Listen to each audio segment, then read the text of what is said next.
after a series of strong letters. The first one yakabva kuna general muchena, and the most recent one yatiri kuona iri kutsviridza pasocial media, the letter yakabva kuna comrade Gajeni Ajanga, which was dated on 6 June 2026. President Emerson Mnangagwa has called upon my generals, my serving pamwechete retired, kuti vauye vachisangana nemutungamiri wenyika. Zanapinda mashoko atiri kuona ari kutenda pasocial media, mamwe ari kubuda maofficial pages, zvirodza kuti aiwa hazvina kumira zvakanaka. Atiri kuona kuti the subject these generals vachinyora tsamba dzavo yange iri yekuti yanga iri a final warning, vachiti stop protecting Emerson Mnangagwa before he kills you all. Zanapinda mashoko ari kudanyurwa panguva ino. Ndipo subscribe or like on the bell icon.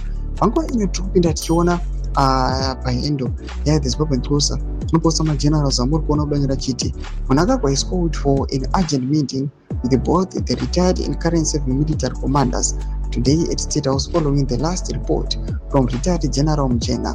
The motives of this meeting are still unknown, but sources suggest it is afraid of military intervention.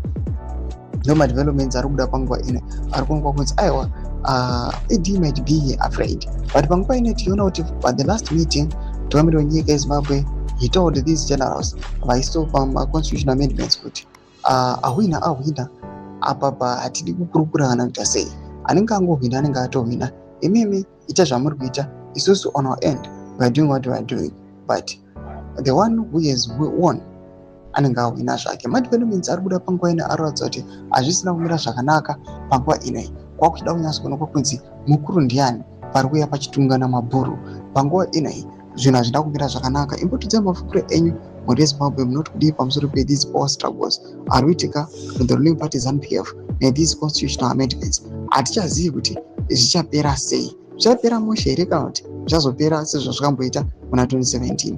Ina comment section medu dzafukiro enyu munoti kudii pamusoro pechitiko ichi. So subscribe or like, chat on the bell icon.